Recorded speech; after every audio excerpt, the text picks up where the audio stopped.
Levítico, capítulo 6, versículo 1 ao capítulo 7, versículo 27. Então o Senhor disse a Moisés: quando alguém pecar enganando seu próximo, também estará cometendo um delito contra o Senhor.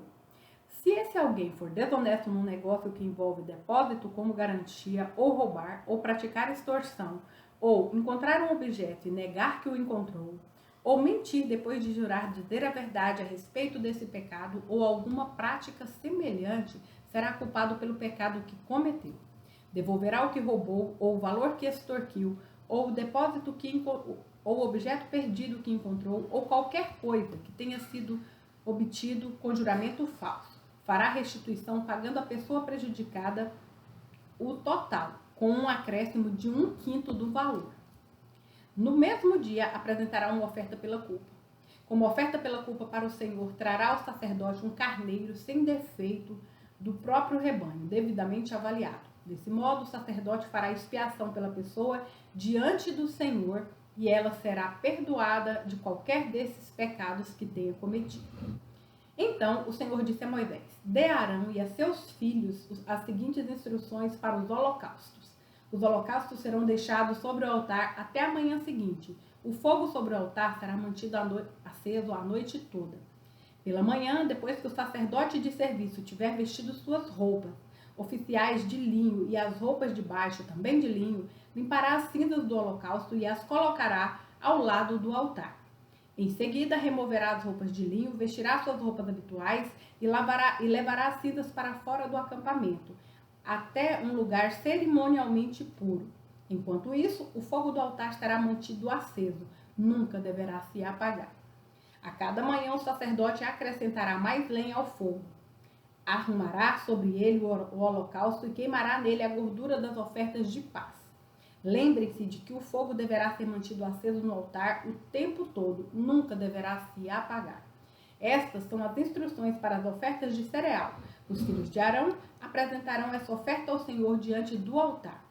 O sacerdote de serviço pegará da oferta de cereal um punhado de farinha da melhor qualidade, umedecida com azeite, junto com todo o incenso, e queimará essa porção memorial no altar como aroma agradável ao Senhor. Arão e seus filhos poderão comer o restante da farinha, mas deverão assá-la sem fermento e comê-la num lugar sagrado dentro do pátio da tenda do encontro. Lembrem-se de que essa oferta nunca deverá ser preparada com fermento. Eu a dei aos sacerdotes como porção das ofertas especiais apresentadas a mim. É santíssima, como a oferta pelo pecado e a oferta pela culpa. Todos os homens descendentes de Arão poderão comer das ofertas especiais apresentadas ao Senhor, e é seu direito permanente, de geração em geração. Qualquer pessoa ou objeto que tocar nessas ofertas se tornará santo. Então o Senhor disse a Moisés: no dia em que Arão e seus filhos forem ungidos, apresentarão ao Senhor a oferta padrão de cereal de 2 litros de farinha da melhor qualidade, metade pela manhã e metade à tarde. Misture-a cuidadosamente com azeite e cozinhe-a numa assadeira. Corte em fatias a oferta de cereal e apresente-a com um aroma agradável ao Senhor. A cada geração, o sacerdote ungido, que sucederá a Arão, preparará essa mesma oferta. Ela pertence ao Senhor e será totalmente queimada. Essa é uma lei permanente. Todas as ofertas de cereal do sacerdote serão totalmente queimadas. Nenhuma parte poderá ser consumida como alimento. O Senhor também disse a Moisés: dê a Arão e a seus filhos as seguintes instruções para a oferta pelo pecado. O animal apresentado como oferta pelo pecado é a oferta santíssima e será morto diante do Senhor, onde são mortos os animais para os holocaustos. O sacerdote que apresentar o sacrifício como oferta pelo pecado comerá uma porção no lugar sagrado dentro do pátio da tenda do encontro. Qualquer pessoa ou objeto que tocar a carne do sacrifício se tornará santo. Se o sangue do sacrifício respingar na roupa de alguém, a peça manchada será lavada num lugar sagrado. Se for usada uma panela de barro para cozinhar a carne do sacrifício, terá que ser quebrada em seguida. Se for usada uma panela de bronze, terá de ser esfregada e bem enxaguada com água. Qualquer homem da família dos sacerdotes poderá comer dessa oferta, é oferta santíssima. Mas a oferta pelo pecado não poderá ser comida se o sangue for levado à tenda do encontro, como oferta para fazer expiação no lugar santo. Nesse caso, será totalmente queimada no fogo. Estas são as instruções para a oferta pela culpa. É a oferta santíssima. O animal sacrificado como oferta pela culpa será morto onde são mortos os animais para os holocaustos, e seu sangue será derramado em todos os lados do altar. Em seguida, o sacerdote oferecerá toda a gordura sobre o altar, incluindo a gordura da parte gorda da cauda, a gordura que envolve os órgãos internos, os 2 rins, a gordura ao redor deles, perto dos lombos, e o lóbulo do fígado. Ele removerá todas essas partes juntos com os rins e queimará tudo no altar como oferta especial apresentada ao Senhor. É oferta pela culpa. Qualquer homem da família dos sacerdotes poderá comer a carne. Deverá comê-la no lugar sagrado, pois é santíssima. As mesmas instruções se aplicam tanto à oferta pela culpa como à oferta pelo pecado. Ambas pertencem ao sacerdote que as utiliza para fazer expiação.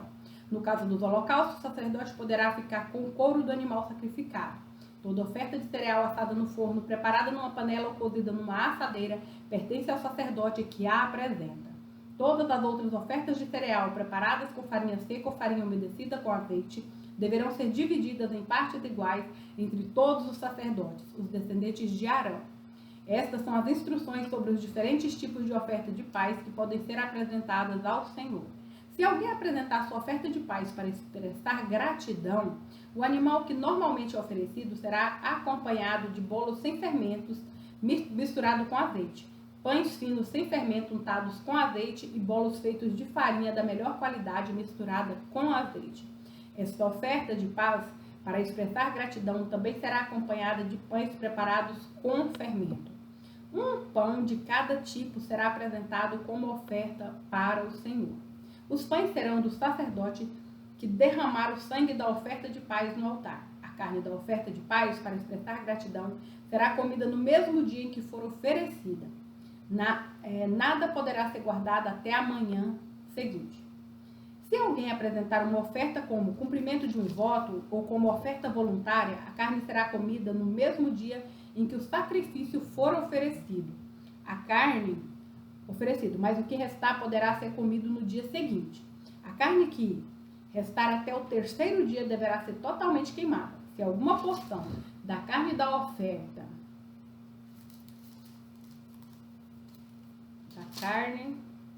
oferta de paz foi comida no 3º dia, a pessoa que a trouxe não será aceita pelo Senhor e a oferta não terá valor.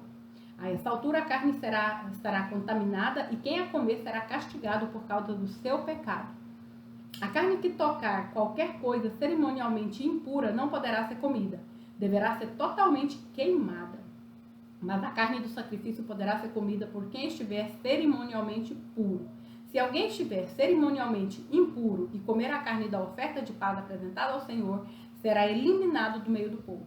Se tocarem algo impuro, seja contaminação humana, seja de um animal impuro ou de qualquer outra coisa impura e detestável, e depois comer a carne de uma oferta de paz apresentada ao Senhor, será eliminado do meio do povo.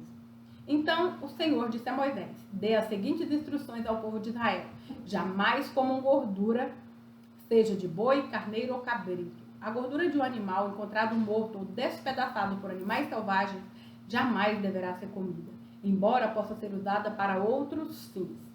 Quem comer gordura de um animal apresentado como oferta especial para o Senhor será eliminado do meio do povo. Onde quer que morarem, jamais consuma o sangue de qualquer ave ou animal. Quem consumir sangue será eliminado do meio do povo. Marcos, capítulo 3, versículos 7 ao 30. Jesus saiu para o mar com seus discípulos e uma grande multidão o seguiu.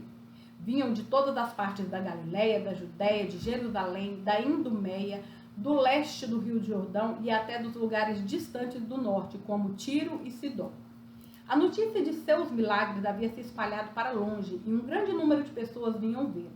Jesus instruiu seus discípulos a prepararem um barco para evitar que a multidão o esmagasse. Havia curado muitos naqueles dias e os enfermos se empurravam para chegar até ele e tocá-lo. E sempre que o viam, os espíritos impuros se atiravam no chão, na frente dele, e gritavam: você é o Filho de Deus. Jesus, porém, lhes dava ordens severas para que não revelasse quem ele era.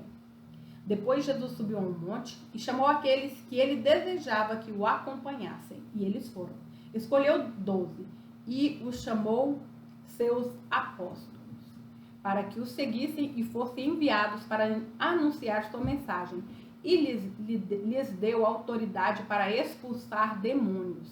Estes foram os 12 que ele escolheu: Simão, a quem ele chamou Pedro, Tiago e João, filhos de Zebedeu, aos quais deu o nome de Bonerges, que significa filhos do trovão, André, Filipe, Bartolomeu, Mateus, Tomé, Tiago, filho de Alfeu, Tadeu, Simão, o cananeu, Judas Iscariotes, que depois o traiu. Certo dia, Jesus entrou numa casa e as multidões começaram a se juntar outra vez. Logo, ele e seus discípulos não tinham tempo nem para comer. Quando os familiares de Jesus souberam o que estava acontecendo, tentaram impedi-lo de continuar. Está fora de si, diziam.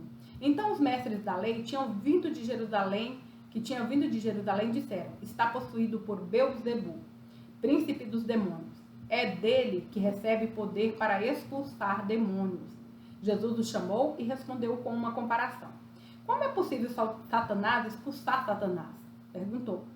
Um reino dividido internamente será destruído. Da mesma forma, uma família dividida contra si mesma se desintegrará. E se Satanás está dividido e luta contra si mesmo, não pode se manter de pé, está acabado. Quem tem poder para entrar na casa de um homem forte e saquear seus bens? Somente alguém ainda mais forte, alguém capaz de amarrá-lo e saquear sua casa. Eu lhes digo a verdade, todo pecado e toda blasfêmia podem ser perdoados, mas quem blasfemar contra o Espírito Santo jamais será perdoado. Esse é um pecado com consequências eternas. Ele disse isso porque afirmavam: está possuído por um espírito impuro. Salmos, capítulo 37, versículos 1 a 11. Não se preocupe com os perversos, nem tenha inveja dos que praticam o mal, pois, como o capim, logo secarão, e como a grama verde, logo murcharão. Confie no Senhor e faça o bem, e você viverá seguro na terra e prosperará. Busque no Senhor a sua alegria, e Ele lhe dará os desejos de seu coração. Entregue seu caminho ao Senhor, confie nele, e Ele o ajudará. Tornará a sua inocência radiante como o amanhecer, e a justiça de sua casa como o sol do meio-dia. Aquiete-se na presença do Senhor. Espere nele com paciência. Não se preocupe com o perverso que prospera, nem se aborreça com os seus planos maldosos. Deixe a ira de lado, não se enfureça, não perca a calma. Isso só lhe trará prejuízo, pois os perversos serão destruídos, mas os que confiam no Senhor possuirão a terra. Em breve, o perverso desaparecerá. Ainda que o procure, não o encontrará. Os humildes possuirão a terra e viverão em paz e prosperidade. Provérbios, capítulo 10, versículos 3 ao 4. O Senhor não deixa o justo passar fome, mas se recusa a satisfazer o desejo dos perversos. O preguiçoso logo empobrece, mas os que trabalham com dedicação enriquecem.